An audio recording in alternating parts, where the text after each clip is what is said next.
You're a nobody. You fix toilets, my daughter laughed, loud enough for her rich little friends to hear. They giggled. I smiled, not because it didn't hurt, but because I knew something she didn't. Toilets weren't the only thing I knew how to fix. I could fix entire lives. And hers was next. I wasn't always broke. Once I had dreams: design school, architecture, a home that didn't leak when it rained. But life has a cruel sense of humor. Divorce, debt, bills stacked like Jenga blocks. So I took whatever job I could get. Plumbing paid just enough to keep my daughter, Cassidy, in a good school. Private, posh. The kind of place that rewarded Gucci belts over grit. But Cassidy changed. Gone was the sweet girl who used to help me carry my toolbox. In her place was a 16-year-old stranger who rolled her eyes when I walked into a room and introduced me to her friends as the human wrench. I tolerated the attitude, the slammed doors, the silent treatment.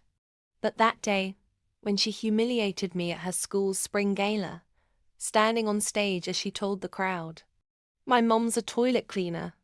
At least she's good at one thing," the auditorium laughed. I didn't. That night, I packed a bag. But not mine, hers. I dropped her off at her father's house, a man who hadn't paid child support in years and had zero patience for teenage tantrums. Then I made one call. See, fixing toilets wasn't all I did. I'd been designing bathrooms, 2 luxury spaces, on the side. Quiet gigs. Sketches at 2 a.m. clients who wanted classy but couldn't afford full firms.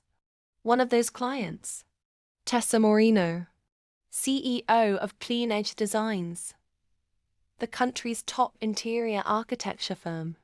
She once asked, "Why aren't you working for me full-time?" So I said yes.